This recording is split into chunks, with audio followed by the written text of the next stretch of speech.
기도에 대해서 이제 우리가 지금 하고 있는데 조금 지나가지고 앞에 부분 했던 것을 한 5분 동안 빨리빨리 제가 넘겨볼게요. 이걸 하면 될 것 같아요. 예.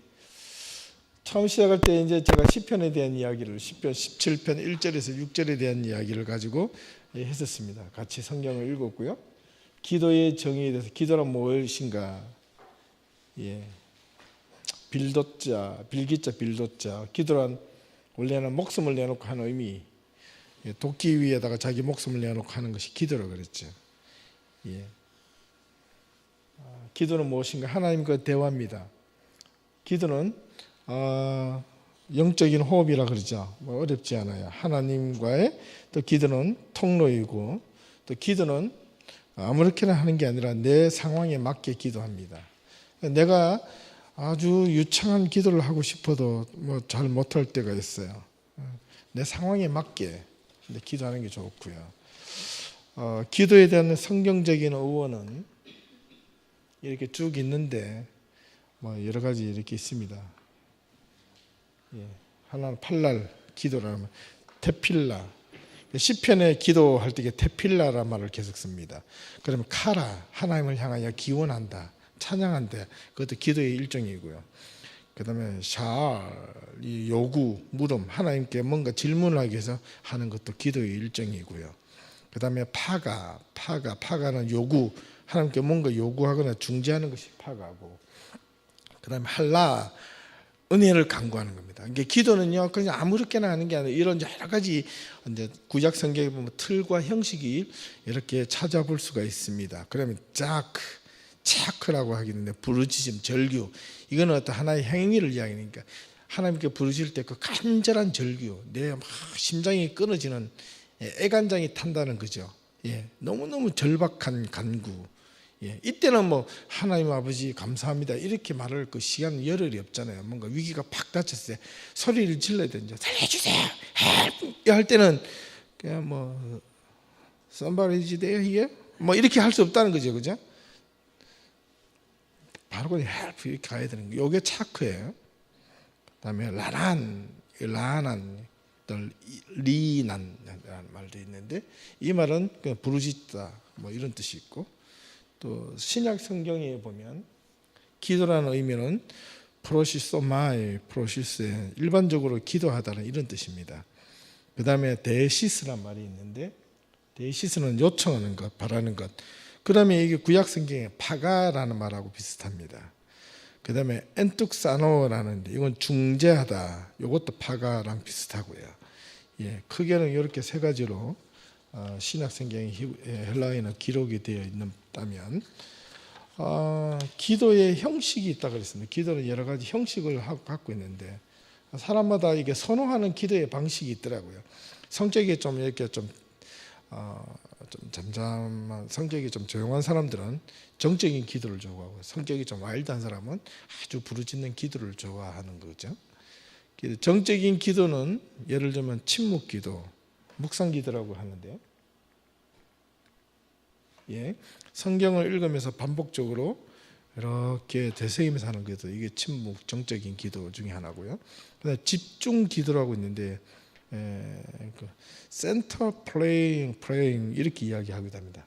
센터 프레잉, 집중으로 이렇게 모든 포커스를 맞춰 주제나 대상을 놓고 그것을 계속해서 반복해서 하는 기도를 가지고 집중 기도라고 이야기를 합니다.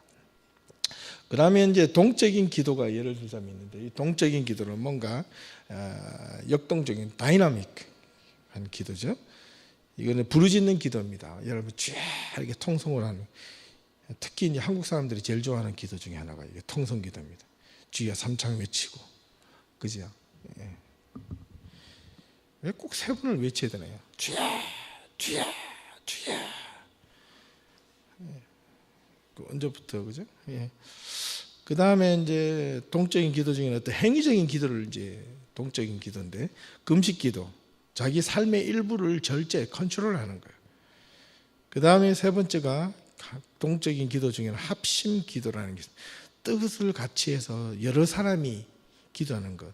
그래서 이 정적인 기도, 침묵 기도는요, 같이 이게 함께 하기도 하는데 주로 이제 이게 개인적인 기도나 이렇게 묵상 집중 기도할 때 개인적으로 흩어져서 하는 기도가 이 정적인 기도가 많다면, 이 동적인 기도는 모여서 하는 기도가 유형이 많습니다.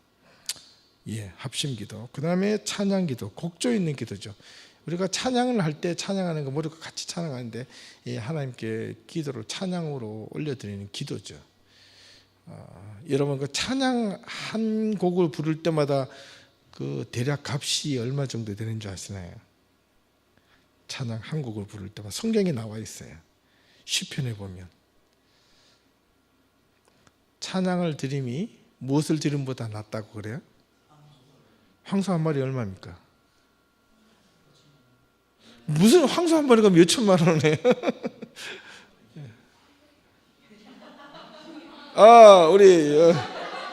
우리 대관령 아가씨 모르겠어요. 예, 그 알턱 있나 그죠? 예, 근데 돈은 비싸긴 비싸요, 그죠? 황소 그죠? 비싸요. 예, 최소한 뭐 몇백만 원, 뭐 거의 1,000만 원 가까이. 아주 종자가 좋은 것은 아주 비싼 거죠. 예, 여러분 그 돈 1,000만 원 내라 그러면 잘 못하는데 하나님께 1,000만 원씩 노래 한 곡만 불러 올려드리면 1,000만 원씩 드리는 것보다 낫다는 거예요. 이게 찬양을 열심히 하세요. 이게 찬양 사역자가 되게 중요한데, 찬양 사역자가 정말 중요한데, 찬양 사역자가 조심해야 될 게, 예, 하나님이 찬양을 기뻐하기를 원하신다. 찬양을 하다가 자칫 잘못하면 이게 옆길로 갈 수 있어요. 그것만 조심하시면 돼요. 예, 하나님이 가장 선호하시고 가장 조심하는 게 뭐냐면 그래요. 이게 뭐 천사가 뭐 찬양하는 사역자 찬양하다가 이제 타락했다는 말도 있는데, 그 진짜인지 가짜인지 성경에 보면 뭐 정확하게 잘 그런 말은 없어요. 예. 그 찬양이 참 중요합니다. 여러분 찬양하는 때 기도 일종이라고 꼭 생각하시면 됩니다. 여러분 힘들고 때 기도가 안 나올 때 찬양을 하십시오. 오늘 아침에도 어떤 분하고 한 1시간 동안 이제 전화를 붙잡고 통화를 했는데, 어제 성경 공부 나오시다가 못 나오신 분이 이제 통화를 해가지고 한 장을 동안 했는데, 제가 그랬어요. 끝날 때 꼭 찬양을 하십시오. 예, 가게에 일하시면서 아무도 없으면 찬양 뭐 테이프라도 털어놓으십시오. 그게 기도의 일종입니다. 제가 그러니까 뭐 하겠다 그래요. 지금은 금방 될지 모르겠는데, 혹시 그거 있나요? 제가 어제 그저께 올려놓은 그 찬양이 어제 오늘 계속 마음들어서 내가 목사님한테 그 기도를 부탁하려 하다가 제가 너무 깜빡했는데, 우리 주 하나님이라는 그 찬양 혹시 만들 수 있나요? 이따가 한번 같이 한번 해보면 참 좋은데. 있어요? 한번 찾아보시고. 우리 혜정이 이따가 찬양할 수 있나요? 예, 한번 찾아봐 주시면 좋겠어요. 갑자기 막 이렇게 찾아서 좋은데, 제가 그 찬양을 받으면서 이렇게 밤 11시에 차를 타고 가는데요, 야 정말 시속 한 120 간단하게 달리면서 깜깜한데요, 이 고속도로 아무도 없는데 주로 가끔 이렇게 큰 트럭들이 지나가는데, 그걸 이제 추월하면서 다니다가 또 깜깜하면 갑자기 보니까 하늘에 별이 반짝반짝거리는 거야. 근데 그 별을 보면서 느꼈던 게 뭐냐니까, 그냥 이 생각이 드는 거, 저 별이 내 여기 있다, 막 그러는 것 같아요. 그런 느낌이, 이렇게 하나님이 야, 아무개야 내가 여기 있다, 이런 것 같은 느낌이 너무 들어요. 그래서 갑자기 그 찬양을 저도 모르게 하는데 너무너무 이렇게 좋더라고요. 창문 있잖아요, 윈도우 4개 다 내리고 미친 척을 좀 했습니다. 예, 근데 바람을 맞고 소리 있는데, 소리를 아무리 세게 질러도 뭐 시끄럽다 소리 안 하니까, 집에 들어오니까 다 자고 있더라고요. 예, 네 번째 기도의 종류가 있습니다. 이따가 우리 찬양을 그렇게 한번 하시죠. 개인 기도, 기도의 종류는 이제 아까 형식이 있다면 기도의 종류가 있는데, 개인 기도가 있고, 그 다음에 중보 기도, 도고 기도. 중보는 사실은 예수님만이 할 수 있는 거라고 여러 번 이야기했습니다. 반복하죠. 우리가 이제 한글적으로는 도고라는 말이 원래는 맞습니다. 그 다음에 세 번째 합심 기도, 합심 기도라는 게 있어요. 그죠? 하나로 함께 기도하는 거. 이따가 우리가 같이 또 함께 합심해서 한 몇 분간 같이 기도를 하겠습니다. 그 다음에 대의적 기도라는 게 있는데, 대의 기도, 합심 기도하고 비슷하고 중부 기도도 비슷하고 한데, 대의 기도는 좀 스케일이 좀 크다고 보면 됩니다. 큰 뜻을 놓고 먼 곳을 향해서, 높은 곳을 향해서, 자기 개인적인 것과 우리 주변에 있는 것보다는 좀 더 넓은 것, 의미의 대의적인 기도가 있다는 겁니다. 근데 주로 이런 기도는 나라와 민족, 세계 평화 또는 더 나아가서 하나님의 나라를 위해서 기도해야 되는데요. 그다음 이제 기도는 어떻게 해야 되는가라고 이제 우리가 했을 때, 기도는 누구를 향하여 하는가 분명하죠. 원래는 주일학교 같은 데서 뭐 예수님 이렇게 하긴 하는데요, 괜찮아요. 또 하나님 일종이시니까. 그러나 예수님께서 기도의 방법을 가르쳐 주실 때 하늘에 계신 우리 아버지여 이렇게 기도하라고, 예수님도 아버지한테 기도하라고 가르쳐 주십니다. 기도에 받으시는 분명한 주체자는 하나님 아버지, 성부 하나님이시라는 걸 꼭 기억을 하셔야 됩니다. 아버지를 향해서 하는 거고요. 이따가 이제 이야기하겠지만, 그 다음 아예 마치는 우리 예수님의 이름으로 기도합니다. 왜 이렇게 기도해야 되느냐요? 그걸 이제 이따가 설명을 좀 해드리겠습니다. 오늘 내용이니까. 기도는 왜, 무엇 때문에 하는가? 기도가 꼭 해야 될 이유가 있습니까? 문제가 생겼을 때 문제 해결을 위하여. 맞습니다. 문제 해결의 주체자는 하나님이시다. 예, 맞습니다. 근데 왜 그냥 자기 혼자 문제를 해결하면 되는데 왜 꼭 기도를 하면서 문제를 해결받아야 되는가? 우리 그리스도인이기 때문에 그런 거예요. 그리스도인이기 때문에. 내가 문제를 해결할 수도 있어요. 내가 할 수도 있지만은 그냥 기도하면서 문제를 해결하는 것과 내가 혼자 해결하는 것과 그 중심이 다른 거죠. 예, 내가 할 수 있습니다도 하나님께 묻고 기도하는 것, 이건 그리스도인의 당연한 의무자 행동이라는 거죠. 그다음에 기도를 왜 해야 하는가, 말아야 하는가? 기도는 이유 없이 무조건 해야 된다. 언제? 기분 좋을 때, 뭐 어려울 때만 기도하는 게 아니라 매일매일 기도를 해야 된다. 왜냐하면 기도는 호흡, 대화, 통로. 여러분들 숨 매일 쉬잖아요. 모르지만 매일 쉬는 것과 똑같습니다. 오늘 심장이 좀 힘드니까 허파가 일주일 동안 열심히 숨 쉬었더니 힘들었죠. 한 10분만 쉬자. 이렇게 딱 쉬면 죽는 거예요. 그죠? 기도는 우리의 호흡과 심장과 그다음에 허파, 폐와 똑같다. 예.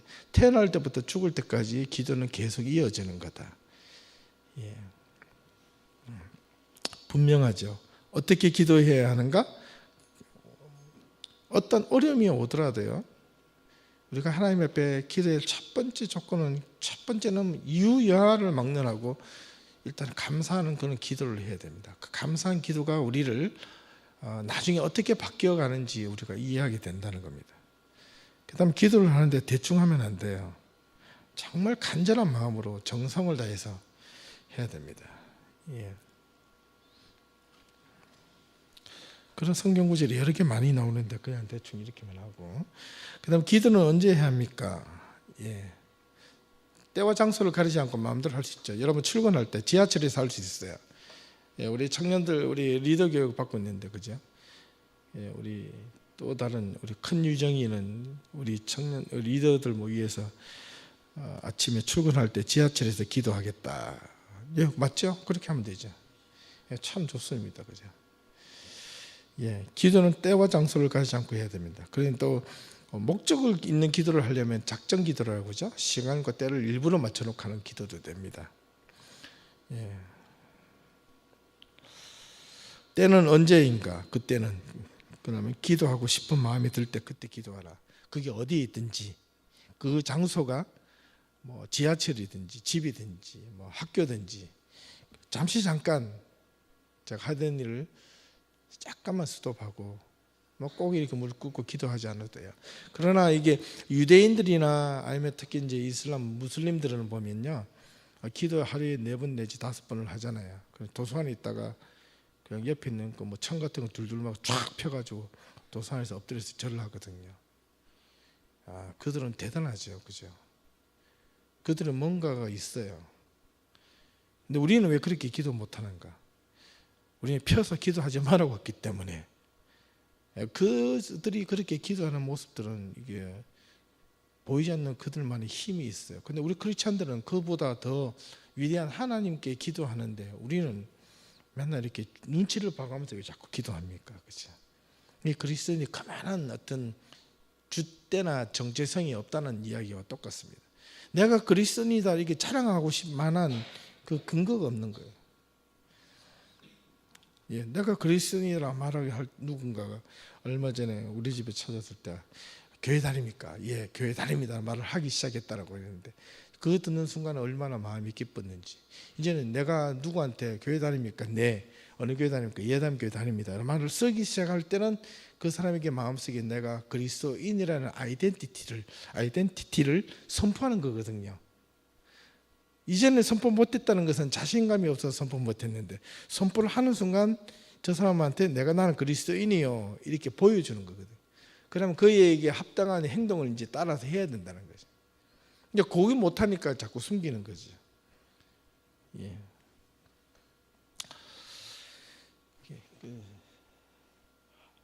때로 언제, 그 다음 하루를 시작하기 전 마치기 전에 해도 되고요. 시간을 정해놓고 기도할 때도 작전 기도죠. 예. 어느 날 유빈이가 이렇게 중보 기도를 하면서 이렇게 저녁 10시에 이렇게 딴에는 알람을 맞춰놓고 딱 그 정도 자는데 기도를 하는데, 제가 어느 한순간 이렇게 탁 들어가니까 들어오지 마라 그래요. 나는 뭐 딴 거 보나 싶었지만 딱 째려보면서 기도해야 되니까 나가라 그러더라고. 찔렸어요. 저는 그렇게 딱 작정 놓고 기도를 못했거든요. 지금까지 안 하고 있습니다. 저는 중보기도 이게 저희의 대호기도를 주머니에 넣고 항상 기도하고 있거든요. 예. 또 장소는 어디인가? 어디든 괜찮습니다. 그죠? 그것이 지하철이든 사무실이든 교회든 개인의 방이든 어디든 상관없다고 그랬습니다. 이게 우리가 다 하는 이야기인데 이렇게 한번 정리를 해보자는 의미입니다. 한번 더 정리하면 머릿속에 이제 또 개념이 잡히니까. 기도는 또 신앙인들에게 필요로 하는가? 왜 필요로 하는가? 문제가 있을 때만 기도하는 거 아니다. 항상 기도해야 된다는 거죠. 꼭 기억하세요. 기도하는 궁극적인 이유가 뭔가, 이게 중요한데, 그 궁극적인 이유는 하나님의 주권을 내 삶 속에서 인정하는 거예요. 주인은 하나님이시다는 것을 알리는 선포식이에요. 그 다음에 하나님의 뜻을 찾는 게 중요하고요. 그 다음에 그리 아니하실지라도 내가 원하는 삶대로 이어가지 않아도 하나님이 원하시는 그 삶이었다고 하면 끝까지 그 길을 따라가겠다는 그 고백이자 선언이에요. 그래서 이건 참 중요한 말입니다. 그 다음에 날마다 함께 하나님과 동행하기를 바라는 그런 마음이죠. 그것이 사망의 엄침한 골짜기이든지 아니면 험한 산이든지 어디를 가든지, 예, 끝까지 주님과 동행해 주시는 하나님이심을 믿는 거죠. 그 다음에 나는 어떠한 자세로 기도를 해야 하는가? 기도는 내가 하지만 응답은 누가 하십니까? 하나님이 하세요. 이게 답까지 내가 가지고 하나님한테 기도하면 안 된다는 거예요. 이거 꼭 기억하셔야 됩니다. 예, 이렇게 되면 좋겠다라는 마음은 있죠. 그죠? 하나님이 이런 걸 해주면 더없이 좋아요. 그런데 우리가 생각하는 그 응답대로 안 올 때가 있어요. 예, 오면 얼마나 좋겠습니까? 많은 안 올 때가 있는데, 안 온다고 해서 하나님 응답해 주시지 않는다는 게 아니고 하나님께서 원하시는 응답의 방법을 우리는 기다리는 것이 필요합니다. 이게 그리스도인의 참 신실한 자세입니다. 그 다음에 중요한 것은 내가 요구하는 기도가 아니라 하나님의 선한 길로 인도해 주실 것을 믿으며 나아가는 기도가, 이게 참 중요한데 이 기도가 너무너무 필요합니다. 우리는 이때까지 구하라 주실 것이요, 찾아라 찾을 것이요, 두드리라 열릴 것이니라. 그리고 아버지가 뭐 떡을 달라는데 돌을 주며 생선을 달라는데 뱀을 줄 자가 있겠느냐, 하물며 하늘에 계신 너희 아버지께서 더 좋은 것을 주시지 않겠느냐. 이게 무조건 구하라 준다. 근데 그 성경을 잘 보셔야 됩니다.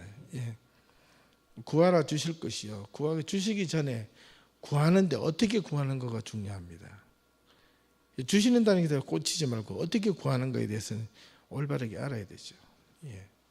근데 어떻게 찾는가, 그것도 중요합니다. 그죠? 그 다음에 내 인생의 주인공은 누군가? 누구라 그랬죠? 예. 그러나 인생의 주인공은 나지만은 내 인생의 주인은 누구라 그랬죠? 하나님. 이 고백을 하자는 거예요. 우리는요, 내 인생의 주인공이 하나님이라고 자꾸 하니까 내 인생이 내가 사는 맛이 없어요. 여러분, 인생의 주인공은 여러분 자신입니다. 하나님께 여러분들에게 개인의 자유를 주셔서 선택할 수 있고 행동할 수 있는 자유를 여러분에게, 인생은 절대로 하나님이 아니라 여러분의 인생의 주인공은 여러분입니다. 여러분 자신이에요. 그러나 그거를 주관하시고 여러분의 인생 전체를 주관하는 주인이에요. 주인공과 주인은 다르죠.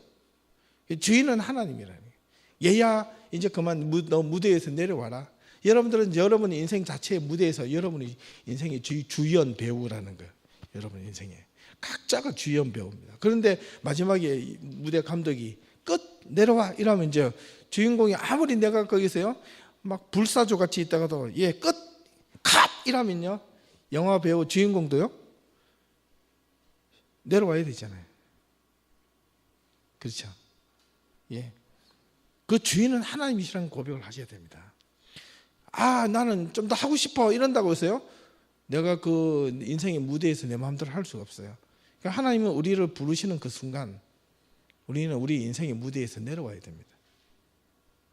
이게 아까 찬양할 때 우리 세상 소망이 다 사라져도 하나님의 사랑은 영원히 번치 않다는 그 고백이 이제 그런 고백이 되어야 되는 거예요. 우리 20대 청년들이 여기 많지는 않지만 앉아 있고요. 우리 권사님하고 이렇게 나이 드신 분들이 있겠지만은 태어날 때는 순수가 있어도 갈 때는 순수가 없어요. 여러분 아시겠어요? 조심하셔야 돼요. 난 아직 멀었어. 우리 권사님 한 40년 차이가 나서 난 40년 뒤에 아니요. 태어날 때는 순수했지만 갈 때는 절대로 순수가 없는 게 이게 인생의 아주 이게 판도라 상자와 같은 겁니다. 언제 어떻게 그렇게 될지를 몰라요. 교만하지 말자 젊은이들. 청춘은 언제까지나 있는 게 아니다. 예. 어느 순간 보니까 저도 청춘은 지나갔어요. 영원토록 있을 것만 같았는데 예. 눈 감고 나면 금방입니다. 예. 지금부터 우리 청년들이 생각을 올바르게 갖는 게 중요해요. 세상이 아무리 어떻게 유혹을 해도 내가 내 중심으로 하나님 앞에 어떻게 설 것인가 이게 너무너무 중요하거든요. 주인은 하나님이시고 주인공은 나다. 이것만 갖고 있어도 우리 신앙생활 잘 하실 수 있습니다.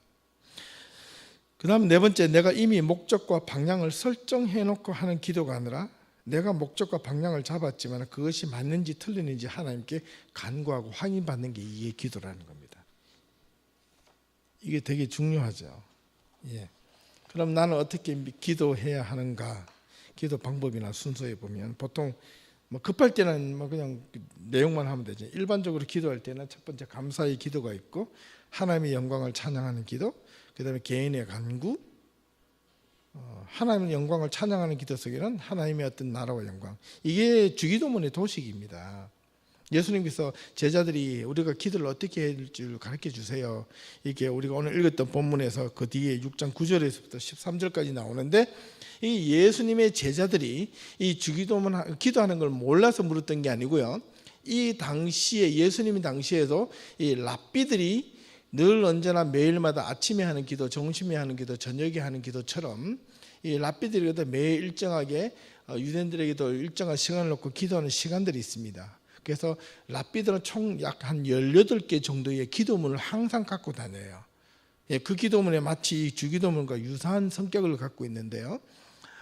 그런 기도문을 갖고 항상 기도하는 것을 갖고 있습니다. 그건 랍비들만 갖고 있는 것이 아니라 일반 평민들에게도 기도하는 방법을 그런 걸 줘가지고 기도하게끔 시켰다는 겁니다. 기도를 몰라서 이 제자들이 예수님한테 물었던 게 아니고 어떻게 보면 하나님께 예수님 당신이 하나님께 기도하는 그 틀을 이 랍비들과 다른 기도의 방법이 있는지 있으면 우리에게 가르쳐 주십시오 이렇게 했다는 거예요. 그래서 예수님이 그렇게 가르쳐 주신 거예요. 형태를 보면 유사한 성격이 많이 드는데 여기에 독특한 차이점이 나타납니다. 예. 우리 기독교에만 기도하는 게 아니잖아요. 예, 불교에도 보면 기도가 있고, 이 이슬람도 기도가 있고, 예, 유대교도 있고, 뭐 다른 어떤 여타 정도, 뭐 샤머니즘에도 보면 기도하는 게 있습니다. 다 기도가 있단 말이에요.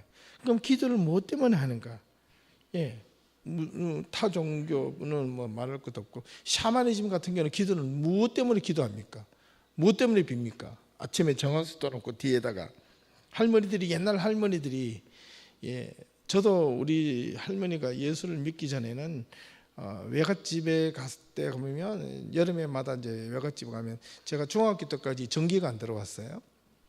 그래서 호롱불 켜놓고 다닐 생각이 나는데 그 중학교 때까지 그 동네가 전기가 안 들어오기 때문에 근데 아침 되면 자고 나면 뭔가 부시럭거리면 꼭 새벽이에요. 근데 잠결에 이렇게 보면 할머니가 일어나셔가지고 이렇게 밖에다 들그닥 부으러 가셔가지고 뭔가 뻑뻑 끓이고 이제 불 때는 소리가 들리고 나서 한참 있으면 이제 뒤에 가가지고 아침에 자고 뭘 하다가 이제 아침이 들어오세요. 그냥 아침에 일어나가지고 뒷간을 이렇게 가보면 꼭 하얀 사발에다가 이게 장독대기에 물을 하나 얹어놨어요. 하루 물어봤죠. 지금 뭡니까? 이러니까 씩 웃고 아무 소리 안 하시다고. 나중에 이제 물어보니까 이게 아침 새벽마다 이게 첫 물을 깨끗하게 떠가지고 이렇게 비는 거예요. 빌었더라고요. 예. 누구를 위해서 비는 겁니까? 자식이 잘 되기를 위해서 빌고, 그 다음에 주로 그런 기도를 많이 하는 거죠. 예. 그런데 기독교에서 기도는 뭐가 달라야 되는가? 뭐가 차이점이 있는가? 이걸 알아셔야 되겠죠. 그럼요. 차이가 있어야 돼요? 없어야 돼요? 뭡니까? 그럼 어떻게 차이가 있어야 됩니까? 이거를 우리가 좀 배워보자는 거죠. 그죠? 목적 달성을 위해서 하는 기도는요, 그건 샤머니즘적 기도다. 목적 달성을 위해서 기도도 하지만은 그보다 먼저 앞서서 기도해야 될 것들이 있다라는 거예요. 그게 뭐냐면 하나님의 주권을 인정하고 그분의 뜻을 찾는 것, 이게 다른 것과 다른 차이점 중에 하나일 수 있습니다. 개인의 허물을 위하여 기도하고 용서를 비는 것. 샤머니즘 기도는 자기의 잘못을 비리지 않고 기복, 복이 강복 내려오는 것만 위해서 기도하는 거지. 그 다음에 마침 기도 순서로 있는데, 그 다음에 기도는 뭔가 신앙인의 숨이다. 대화니까 숨. 기도는 내 삶의 주인이 하나님을 고백하는 것. 기도는 진실함과 정직과 간절함과 하나님의 응답이 있다. 아까 다 했으니까 넘어가고, 이제는 좀 빠르게 이렇게 좀 넘어가 보죠. 기도는 우리에게, 기도는 뭐니까 기도에 힘이 있다는 겁니다. 우리 크리스천들에게는 반드시 포기해서는 기도는 반드시 힘이 있습니다. 지금 응답이 안 되더라도 내가 기도하면 기도하는 만큼에 대해서 뭔가 세상적으로 말하면 이게 하나님께 포인트가 정립이 된다고 보시면 됩니다. 어떤 형태들은 기도를 많이 하십시오. 그러면 하나님께 포인트가 정립이 됩니다. 나중에 쌓이면, 크레딧이 쌓이면 한 방에 쓸 수 있잖아요. 여러분 포인트 좋아하시잖아요. 크레딧 카드 쓰거나 뭘 하면, 그죠? 기도는 하나님께 포인트 받는 것이다. 표현이 괜찮네요. 기도는 우리에게 무엇인가? 하나님을 향한 하소연인가? 하나님을 향한 자기 고백인가? 하나님을 향한 자기 포기이다. 하나님의 자기 뜻을 내려놓고 하나님의 뜻을 찾는 것이다. 계속 여러 번 반복을 했는데, 그러니까 기도는 결코 수답하지 말고 항상 믿으라. 하나님께서 함께 하심을 믿고 가는 거예요. 그리고 여러분은 정말 기도의 힘을 믿으십니까? 이제 묻는 거죠. 믿으세요? 믿습니까? 진짜요? 이제 이 질문은 하나님을 정말 신뢰하는가, 신뢰하지 않는가에 대한 결정적인 문제거든요. 여러분 정말로 기도의 힘을 믿는가? 한번 믿어본다는 거죠. 어떨 때 기도의 힘을 믿어야 되는가? 여러분 삶이 잘 될 때 기도의 힘을 믿는 거는요, 사실 기도의 힘을 믿는 것이 아니라 그 상황이 편안하기 때문에 감사하는 거예요, 그냥. 그러니까 진짜 기도의 힘은 어떨 때 일어나는 겁니까? 내가 어려울 때, 내가 여건이 안 좋을 때, 뭔가 문제가 생겼을 때, 고난이 있고 어려움이 있고 어떤 문제가 생겼을 때 그걸 힘들다고 생각하지 마시고, 저와 여러분들이 이렇게 생각을 좀 바꾸면 그게 오히려 하나님께 큰 은혜가 되고 축복이 될 수 있습니다. 뭐냐면 나에게 문제가 생겼다, 이 말은 뭐냐니까 하나님이 너를 향하여 시험해 보겠다, 이렇게 하시면 됩니다. 너무 편안해지면 사람이 게을러지고 나태해질 수밖에 없어요. 그래서 문제가 생겼다는 것은 하나님이 나를 이뻐해 주신다는 겁니다. 기도를 하셔야 됩니다. 나를 돌아보고, 상대방을 통해서 나를 돌아보고, 상대방이 나를 힘들게 하면 나에게 문제가 있나 없나 이것부터 돌아보셔야 돼요. 상대방 때문에 내가 힘들어하잖아요. 상대방이 저 사람 없으면 좋겠다 싶은데 아니에요. 저 사람 때문에 내가 깨어 있을 수 있어요. 그게 참 중요한 겁니다. 그죠? 기도의 힘을 믿는다면 어떻게 기도해야 되는가? 이제 이 문제. 아무렇게나 기도해야 되는가? 앞에서 다 이야기하기 때문에 이렇게 넘어가겠습니다. 기도하는 자는 어떻게 살아야 하는가? 이건 이제 현실적인, 아주 실제적인 문제인데, 이거는 기도하는 자는, 기도하는 사람은 악을 행할 수가 없습니다. 절대로 행할 수가 없습니다. 하려고 해도 기도하는 사람이기 때문에 악이 하려고 해도 멈칫해집니다.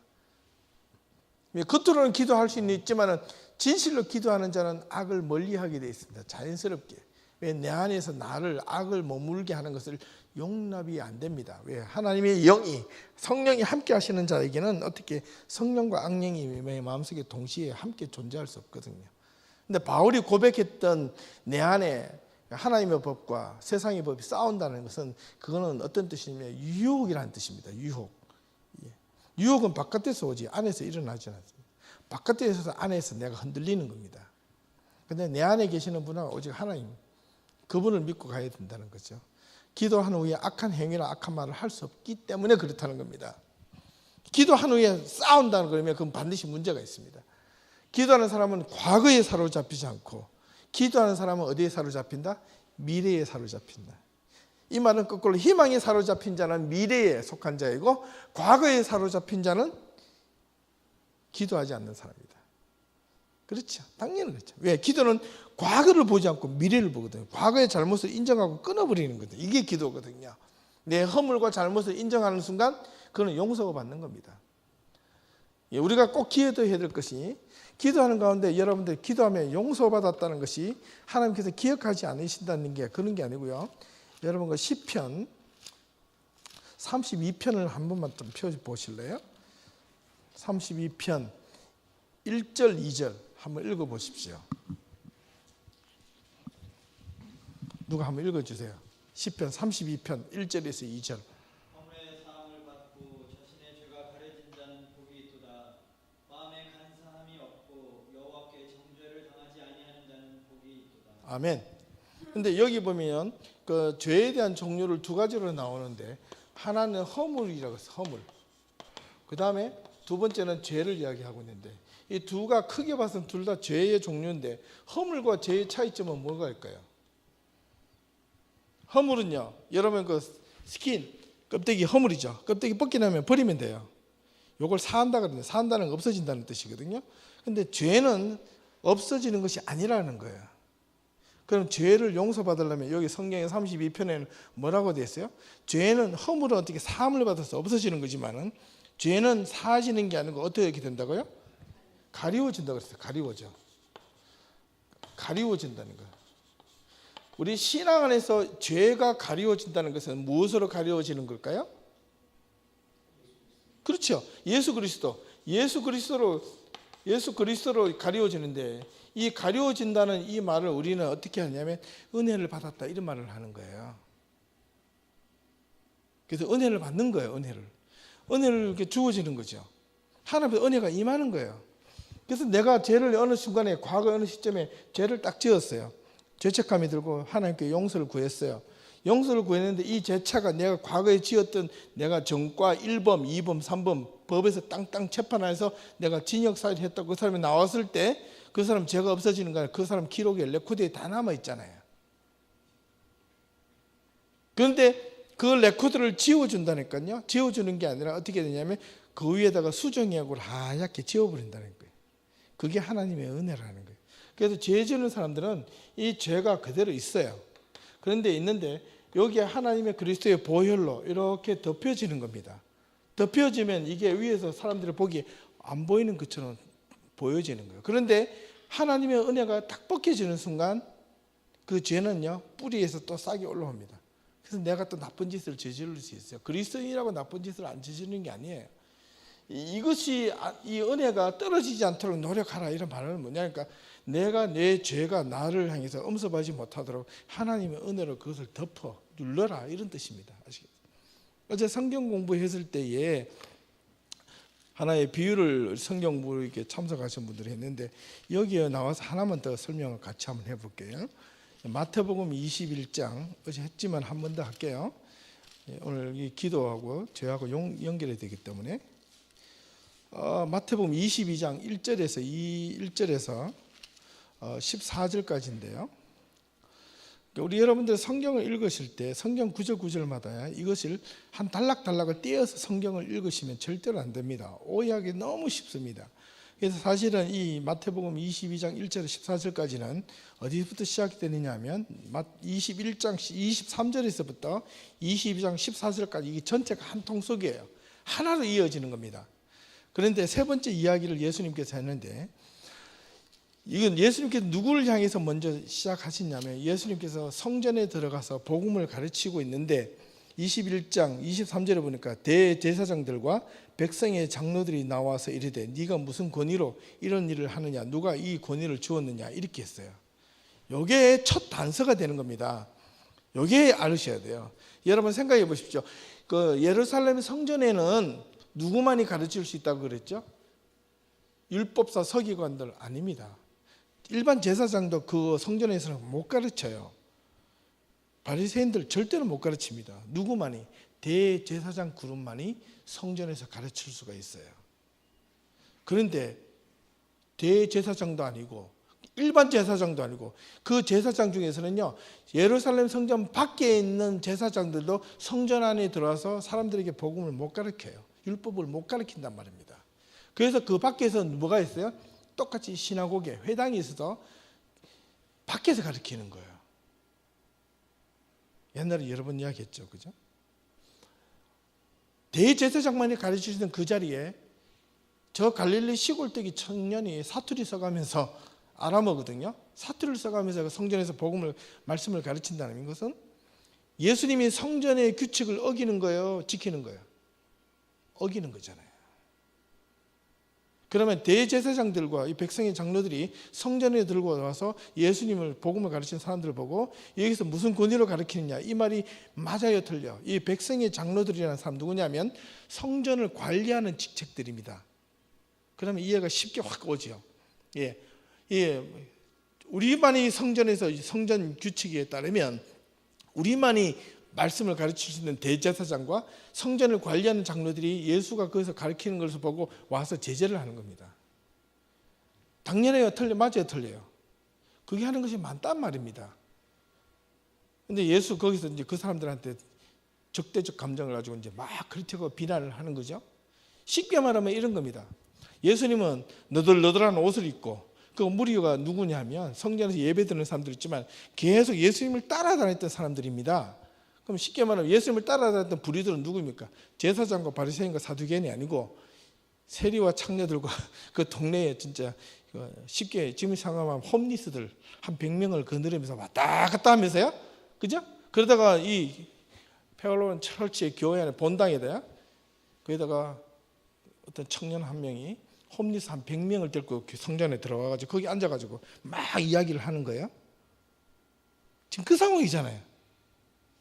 그 상황이 있을 때 여기 페올론 철치 담임 목사님하고 이 앞에서 집 지키는 관리하는 사람이 당연히 와서 뭐 하는 거 나가라 그러잖아요. 누가 이게 말하도록 허락하느냐? 우리는 허락한 적 없다, 이런 거죠. 지금 그 상황에서 이야기하는 거죠. 그래서 첫 번째, 두 번째 비유를 들고 마지막 세 번째 비유를 들었을 때 이게 마지막 예수님의 부활이 까지 연결이 되는데, 여기에 재밌는 구절이 있어요. 읽어보면 어떤 임금이 그 천국을 자기 아들을 위하여 혼인잔치 하는 것을 비유로 했는데, 임금이 자기 아들을 위하여 처음에 초청을 막 했습니다. 사람들 초청을 했어요. 그 사람이 누구냐면, 원래는 대답을 미리 말씀드릴게요. 원래는 그 하나님 앞에 선택받은 백성들입니다. 근데 이 사람들이 자기 핑계를 대고 안 오는 거예요. 근데 안 오는데, 그래서 종들을 불러가지고 왜 안 오냐 물어봤는데 어떤 사람들 바빠서 장가하고 일하고 이래서 못 되는데, 또 어떤 부리는 그 보내었던 종들을 잡아서 죽였다 그랬습니다. 그럼 그 종은 누구냐면 앞서서 보내었던 선지자들을 의미하는데, 그러고 나서 이 임금이 화가 나가지고 군대를 보내가지고 그 있는 사람을 싹 쓸어버렸어요. 그러고 나서 그 임금이 뭐냐면 길바에 나가서 종들에게 이제는 초청받지 않는 모든 사람들 아무나 다 데리고 오라 이랬습니다. 시장에 있는 사람이든 누구든 다 데리고 오라는 겁니다. 그럼 이 사람들이 시장에 가서 종들이 가지고 이 생선자다 하는 아주머니가 이게 옷에 생선 냄새가 나는데, 저 오늘 임금님이 잔치에 좀 초청하는데 오라 그러는데 가실래요? 아, 나 같은 사람도 가도 돼? 그럼요. 그런데 이 사람이 가서 그럼 어떻게 합니까? 그때 바로 가자 그러니까 뭐 옷을 사 입을 겨를이 있어요, 뭐 할 겨를이 있어요. 그냥 가는 겁니다, 그죠? 그 자리에 또 거지들이 있다가 나도 가도 돼요? 이러면 그럼요. 그래서 불려가는 겁니다. 그래서 혼인잔치의 집에 이렇게 어떤 잔치에 있는 집에 막 들어가는 거예요. 꽉 찼습니다. 그런데 여기에 나중에 집에 가서 읽어보세요. 임금이 사람이 다 왔다는 거, 혼인잔치에 자리가 꽉 찼다는 이야기를 듣고 이 임금이 가서 구경하러 가는데 재밌는 구절이 그 밑에 있는 구절이 하나 있는데 그거 보면 10절에 보세요. 종들이 나가 악한 자나 선한 자나 만나는 대로 모두 데려오니 혼인잔치에 손님들이 가득한지라. 임금이 손님들을 보러 들어올세 거기에 예복을 입지 않는 한 사람을 보고 이르되 친구여 어찌하여 예복을 입지 않고 여기 들어왔느냐 하니 그가 아무 말도 못하거늘 임금이 사환들에게 말하되 그 손발을 묶고 바깥 어두운데 내 던지라 거기 슬피 울며 이를 갈게 되리라. 이렇게 되어 있어요. 생각을 해보십시오. 길바닥에 나가서 이 사람들을 아무나 불러, 그 당시 와가지고 아무나 불러들이는데 그 사람들이 가면서 근데 잠깐만요, 내가 백화점 가서 내가 생선장사 하다가 이 냄새가 나는데 샤워 좀 하고 목욕탕 갔다 올게, 그러는 게 아니고 바로 그냥 불러가는 겁니다. 불려가가지고 천국잔치에 막 들어가는데 여러분 예복을 준비했까요, 안 했을까요? 그 불려간 사람들은 하나도 예복을 준비 안 했습니다. 그런데 이 들어온 사람들은 원래 예복이 하나도 준비가 안 돼 있는 사람들이에요. 그런데 마치 주인 임금이 딱 들어갔을 때 다른 사람들은 다 예복을 입었는데 한 사람이 예복을 안 입었다고 돼 있어요. 이거 이상하지 않습니까? 그죠? 그렇죠? 당연히 이상하죠. 그러면 어떻게 되느냐? 뭐 때문에 제가 임금이 그런데 왜 예복을 입지 않느냐? 아무 말도 못하거늘. 그러자 임금이 종들을 불러가지고 이걸 묶어가지고 밖에 내쫓으라. 이거 말도 안 되겠어요. 예복이 당연히 없는데 어떻게 예복 안 입었다고 쫓아내느냐? 여기에 중요한 단서가 있는데 임금이 이 길바닥에 나와서 데리고 오라 하실 때 사람들 불러가지고 이 문에 혼인잔치집으로 들어갈 때 어떻게 하느냐 하면 들어오는 사람들마다 각기각양 다른 냄새나고 옷도 허접한 옷을 입고 하기 때문에 여기에 들어갈 때마다 옷을 한 번씩 줬다는 겁니다. 자기가 생선장사 하던 옷을 덮을 씌던 옷, 잔치에 걸맞는 옷을 한 벌씩 줬다는 겁니다. 양장이 아니라 양복이 아니라 겉옷을 줬다는 겁니다. 그럼 그 옷을 똑같이 쉽게 말하면 아주 고급스러운 어떤 외투를 한 번씩 다 줬다고 생각해 보십시오.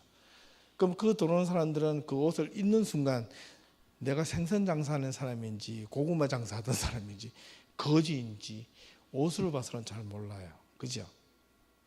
근데 한 사람은 왜 안 입었다고 그랬을까요? 들어갔을 때 이 옷 거주장에서 난 필요 없다는 겁니다.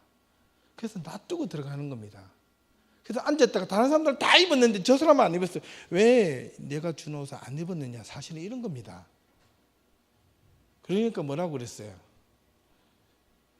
말을 못했다 그랬지요. 그래서 쫓아낸 겁니다. 그 예복이 뭐냐면 바로 초청받은 자리에 들어갈 수 있는 고난이자 은혜입니다. 아시겠어요?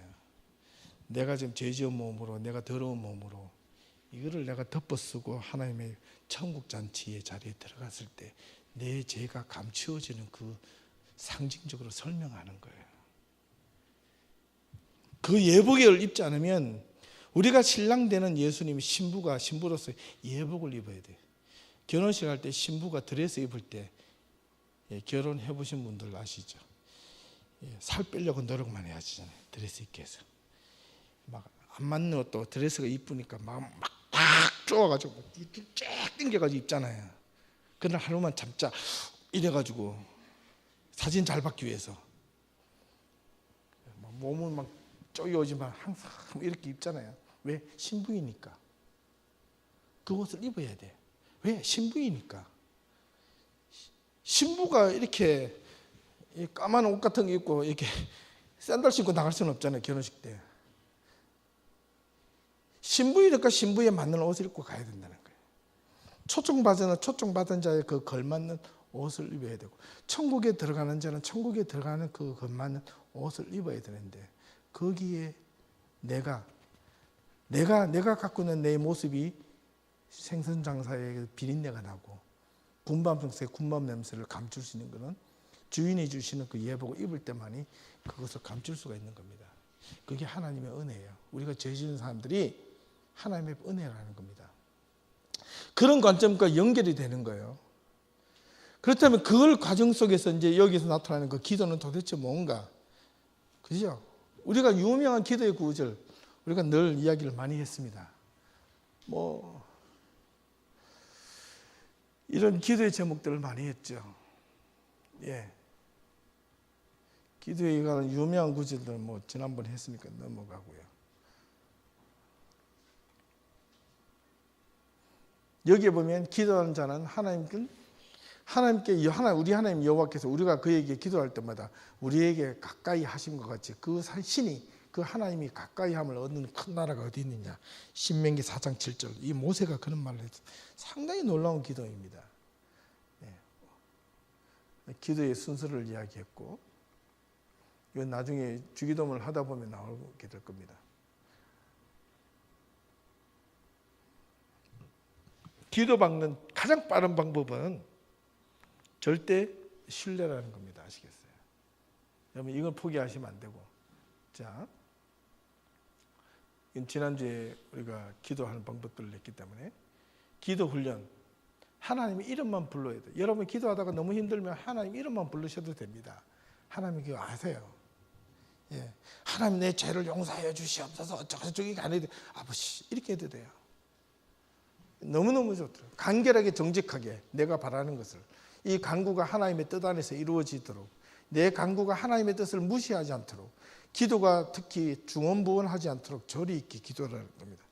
뭐 중언부언을 한다고 해서 안 들린 건 아니지만 여기부터 중요한데 기도란 여러분 기도는 기술이 아닙니다. 테크닉이 아니에요. 기도는 정신이라고 이 켈만이라는 신학자가 이야기했는데 이 정신이라는 것은 뭐냐니까 중심이라는 뜻입니다. 중심. 기도는 기술이 아닙니다. 중심입니다. 중심. 기도는 기도할 때 중언부언하지 말라고 하셨습니다. 왜? 푸념을 누른 어떤 주문을 외우듯 하지 말라는 이야기였습니다. 기도는 내가 하고 싶은 말을 하나님께 하는 것이 아니라 내가 하나님께 나아가야 될 방향을 찾는 겁니다. 기도는 내 뜻을 관철시키는 것이 아니라 하나님의 뜻을 구하고 그 뜻이 우리의 삶에 적용되게 하는 것. 그래야지만 내가 이 죄를 지을 때마다 이 허물을 덮을 수가 있어요. 그 허물을 누가 덮어주시면 하나님이 덮어주시기 때문에 그렇습니다. 그 주권자는 하나님이시는 거예요.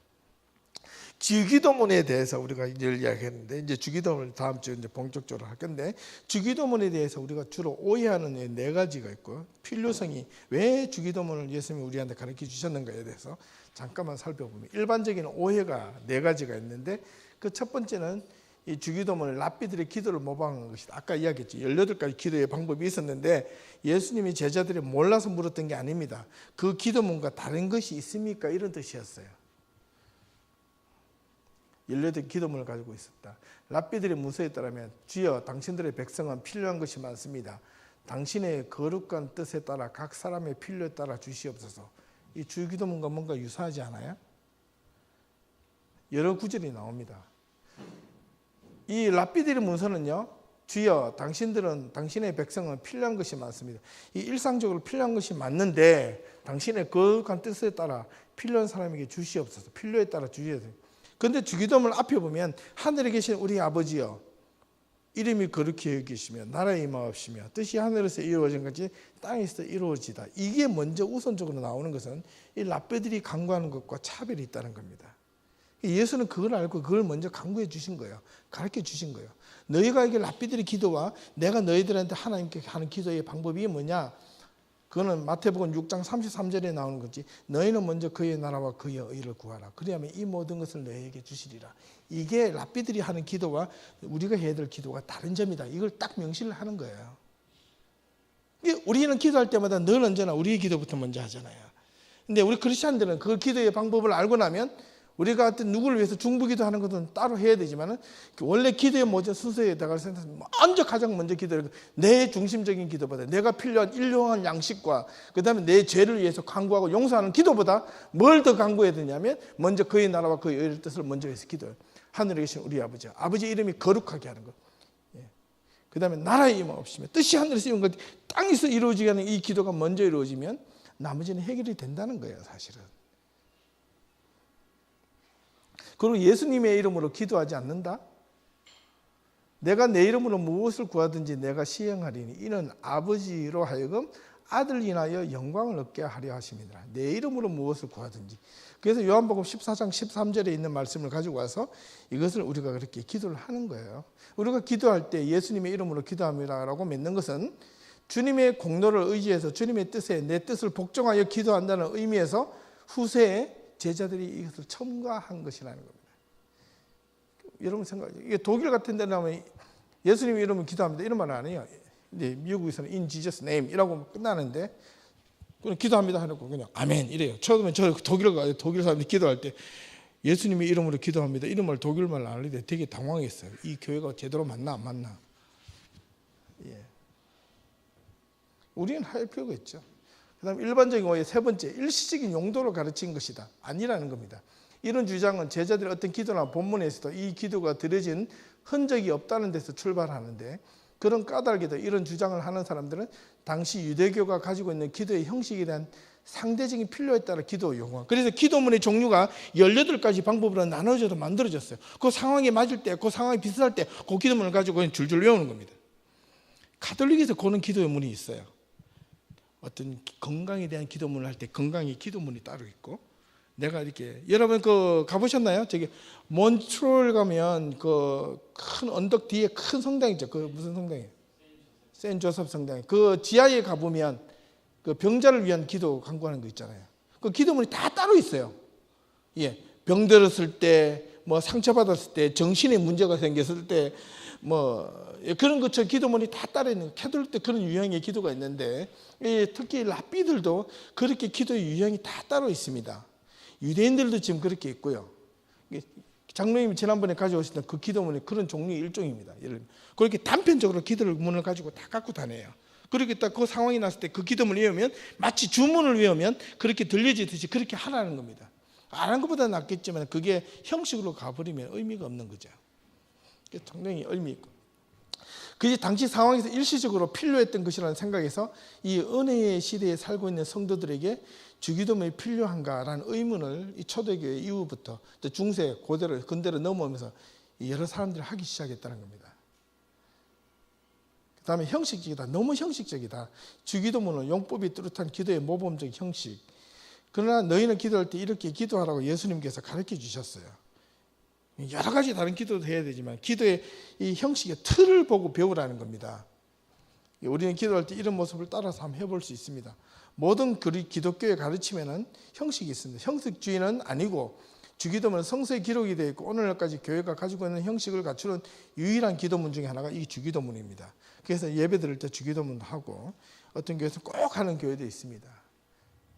그 다음에 필요성이 있는데 제자들의 질문에 예수님께서 가르쳐 주신 기도이기 때문에 기도의 필요성은 언제나 우리들의 상황 속에 있습니다. 그렇기 때문에 상황이 급할 때는 아까 차크처럼 순간적으로 막 불러서 기도하면 되지만은 그냥 보통 일반적으로 기도할 때는 그런 형식과 틀을 따라서 기도하라. 예수님도 그걸 가르쳐 주는데 유대인들이나 다른 사람들이 하는 기도와 다른 방식이 뭐냐? 먼저 그의 나라와 그의 의를 구하라. 그리고 나서 구하라. 자기의 개인의 문제를 가지고 구하라. 이게 그리스도인들이 해야 할 마땅한 기도의 순서와 방법이다. 이걸 가르쳐 주는 겁니다. 우리가 힘들 때나 어려움에 처할 때 우리가 기도를 할 때 힘들고 어려운 상황을 먼저 놓고 기도하는 것이나 주기도문에 따르면 우선순위가 있음을 발견하게 된다는 거죠.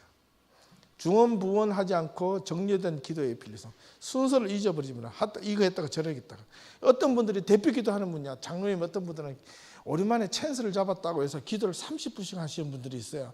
예, 기도할 때 그냥 간략하게 뭐 하면 되는데 이게 막 하나님의 나라와 뜻을 기도한다니까 전 세계를 다 돌아다니요. 세계 168개 나라를 다 돌아다니면서 기도해요. 한국에서부터 출발해가지고 경상남북도, 뭐 전라도, 충청도, 그다음에 서울, 강원도를 지나가지고 제주도 가서 비행기 타고 이제 일본으로 넘어가서 일본의 사람들을 쫙 지켜주시옵소서, 우상으로부터 해주시옵소서. 그러고 또 비행기를 타고 어디로 갑니까? 이제 태평양을 건너가서 하와이에 100년 전에 우리 한국 사람들 그거 가서 고생했는데 그들의 자손들을 불쌍히 여겨주시고, 그리고 또 비행기 타고 이제 LA로 가요. 그렇게가 지구 한 바퀴를 돌고 들어오면 이 기도 듣는 사람이 얼마나 지겹겠습니까? 보통 대표자의 기도는 교회에서 이렇게 하면 한 3분에서 5분 안에 끝내라. 가능하면 기도 대표자는 기도문을 적어가지고 기도하라. 이거 가르쳐 주는 겁니다. 우리 교회도 앞으로 이제 그렇게 이제 제가 시키려고 그러는데, 많이 하지 말라는 거. 이방인들의 기도는 어떻게 했냐? 중언부언 했던 기도 것처럼. 이 이방인들은 누구냐면 다른 종교, 사이비 종교, 우상 종교를 섬기는 자들입니다. 저희를 본받지 말라고 해서요. 근데 이 분명히 예수님께서 너희에게 있어야 할 것을 하나님 너희 아버지께서 이미 아신다 그랬어요. 그러므로 너희는 이렇게 기도하라. 이렇게 이야기한 거죠. 그래서 오늘 우리가 8절까지 읽었는데 이게 중요한 단서인데요. 다시 한번 더 마태복음 6장 8절로 한번 넘어가십시다. 보세요. 이 말씀에 의하면 너희는 기도할 때 첫 번째 무엇과 같이 하지 말라고요? 외식하는 자와 같이 하지 말라고 했어요. 6장 5절. 그죠? 예. 보기에 하지 말라고 그랬습니다. 그 다음에 두 번째는 기도할 때는 어디서 하라 그래요? 6절에 보니까 골방에 들어가서 기도하래요. 은밀한 곳에, 아버지 은밀한 중에. 야, 이것만큼요 기도가 힘듭니다. 혼자 하는 기도는 이렇게 힘든 것이 있어요. 여러분 어떤 문제를 놓고 기도할 때 은밀한 곳에서 혼자 기도해 보시오. 여러분 기도 오래 하는 사람들도 혼자 기도하다 보면 내가 이거 왜 기도하지? 이 바보 아닌가? 이런 생각이 들 때 있어요. 아닐 줄 아세요? 그래요. 기도 오래 하다 보면요 기도하다 보면 그냥 멍해요. 여러분 기도해도 여러분 한국에서 해보시 경험이 있죠 사실. 오래 기도하다 보면요 내가 뭐 때문에 기도하는지도 뭐 그냥 중얼중얼 하다 보니까 이상한 말도 막 하고 뭐 그렇게 되는 거예요. 그렇게 하지 필요 없어요. 은밀한 중에 내 아버지께서 기도하라. 은밀한 중에 보시면 아버지께서 갚아주신대요. 또 기도할 때 그 다음에 중언부언 세 가지를 요구를 하고 있거든요. 외식, 혼자, 은밀한 가운데, 그 다음에 중언부언. 이 세 가지만 지켜도 기도의 방향을 잡을 수가 있어요.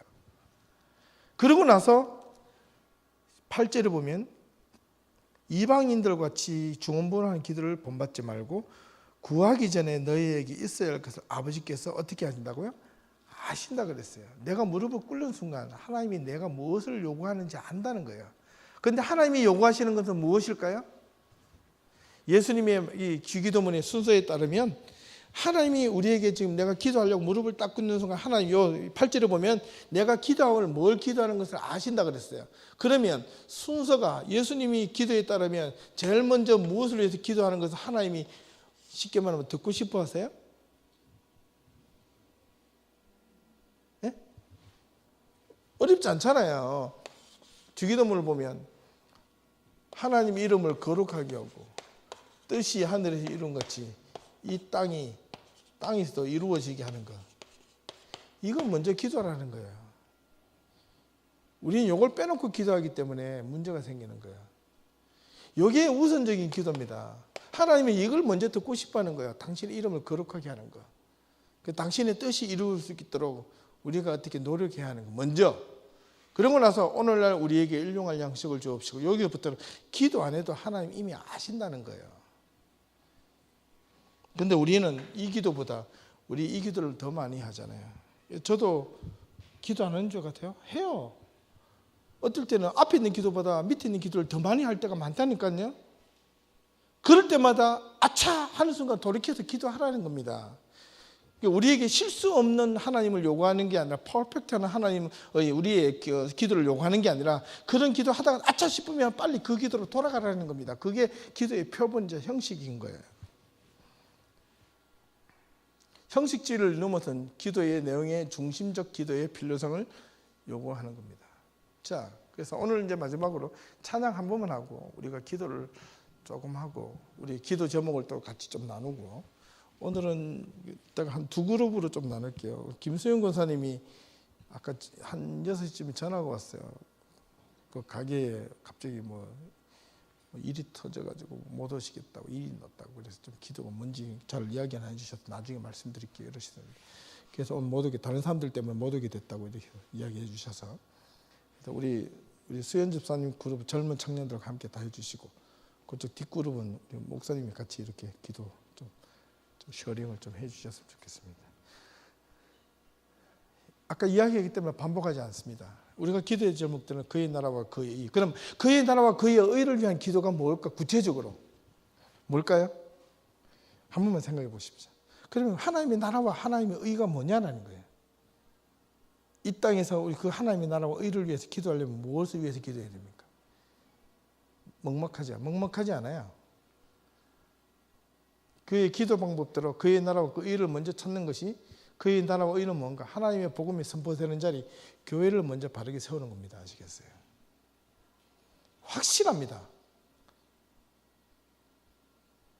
교회가 무너지니까 하나님의 나라가 무너지는 거예요.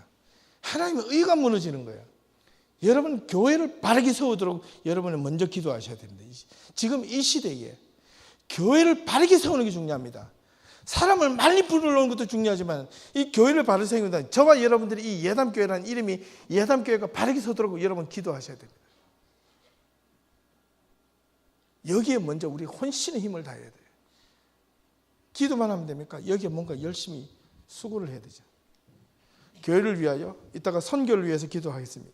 또 개인의 신앙 성숙이 곧 교회를 위한 건데, 내가 물질적인 어떤 것을 위해서 기도하는 것이 아니라 내가 하나님 앞에 점점 상화된 삶을 살아가도록 노력하고 기도하는 것, 이것 역시 하나님의 나라와 의를 위해서 기도하는 거다. 잊어서는 안 됩니다. 아시겠어요? 내 물질이나 내 문제를 위해서 기도하는 것이 아니라 내 신앙의 성숙을 위해서 기도하는 것, 이거 하나님의 나라와 의를 위해서 기도하는 것 잊지 마셔야 됩니다. 우리는 너무 큰 걸 잡았는데 구체적인 겁니다. 그죠? 교회를 위해서 기도하시고, 이따가 우리 선교를 위해 가잖아요. 준비했잖아요. 그러면 이 앞에 진행팀만 해서 준비하고 가는 사람만 가는 게 아니라 저와 여러분들이 여기에 못 가는 사람, 못 가는 사람들을 동참하는 거예요. 이게 교회를 세우는 겁니다. 이 교회와 협력하는 거, 하나님의 나라 의를 위해서 돕는 겁니다. 섬기는 거죠. 이게 필요한 겁니다. 예. 가고 싶은데 재정이 없어요? 만들면 되잖아요. 만들어요. 예. 뭐 카보시를 하든 뭘 하든 하면 안 되겠습니까? 유명하게 이게 유럽 사람들 두 민족이 하는 말이 있어요. 이 이태리 사람과 독일 사람들이 하는 말이 있어요. 돈을 버는데 독일 사람들은요, 여행을 가기 위해서 돈을 벌고, 이태리 사람들은 여행을 갔다 오고 나서 빚 갚기 위해서 돈을 번답니다. 똑같이 돈이 다 달라요. 우리가 선교의 목적이 있으면 그것이 분명한 믿음의 타겟, 우리 교회가 나아갈 방향이고 타겟이 된다면 그걸 위해서 열심히 뭔가를 해야 되겠죠. 보내주세요 이게 아니라 그것도 기도도 하고 합심해서 우리가 뭐, 여러분들이 누가 한 두세 명이 더 가는데 우리 예담교회 못 가는 분들이 자기가 아까 이야기했던 하루에 점심 먹을 10불짜리를 5불로 먹고 5불짜리를 2불로 먹고 하루에 3불씩 2불씩 아끼면 우리 교인들이 한 20명만 하면 두세 명은 그냥 보낼 수 있습니다. 돈이 없는 사람 가고 싶은데 할 수 있을까요? 없을까요?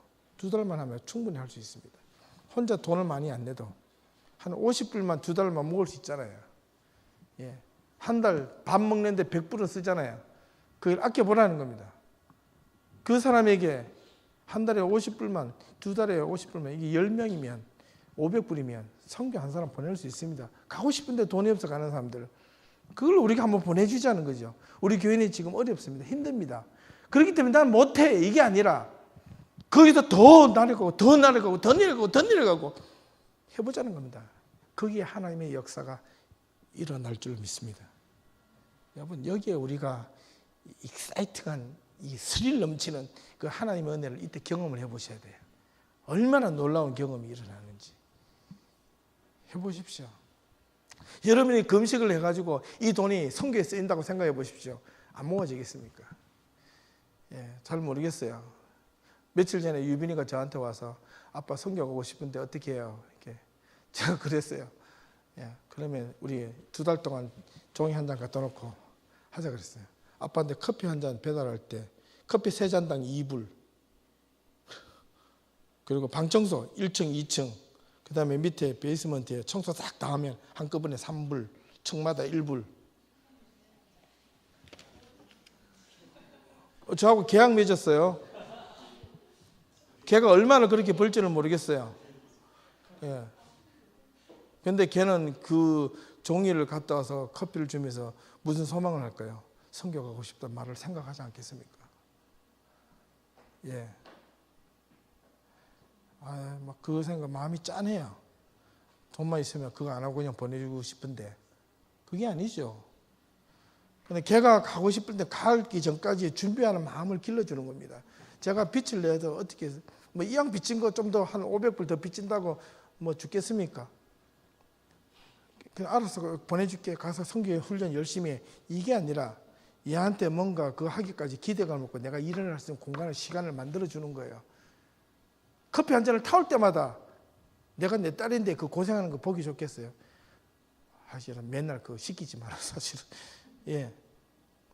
청소 엄마하고 제가 요즘은 제가 안 하지만 못하지만 아내가 할 수 있는데도 걔를 시키면서 이래 해야지만 성교 갈 수 있다는 그 자꾸 그런 기대감을 주는 겁니다. 여러분은 못 가시더라도 그런 기대감을 가고 싶은 사람들이 줄 수 있도록 여러분 기회를 좀 주십시오. 만약에 이 설교를 듣는 분들이 있다면 헌금도 그렇게 좀 해주셨으면 좋겠어요. 저는 이번에 선교 가는 거에 대해서 하나님께서 어떻게 이끌어 가실지 상당히 한편으로는 기대가 됩니다. 어떻게 이끌어 가실지. 진행팀이 이끌어 가는 것이 아닙니다. 제가 그래서 지난주에 진행팀 또 오셨을 때 제가 부탁을 했습니다. 밑에 소리 없이 섬기십시오. 소리 없이 섬기십시오. 소리 없이 섬기십시오. 가실 그 팀들 소리 없이 섬기시고, 나는 안 가지만 내일 또 토요일 날 모이실 때 여러분 가능한 와서 좀 도와주세요. 힘을 좀 실어주세요. 예.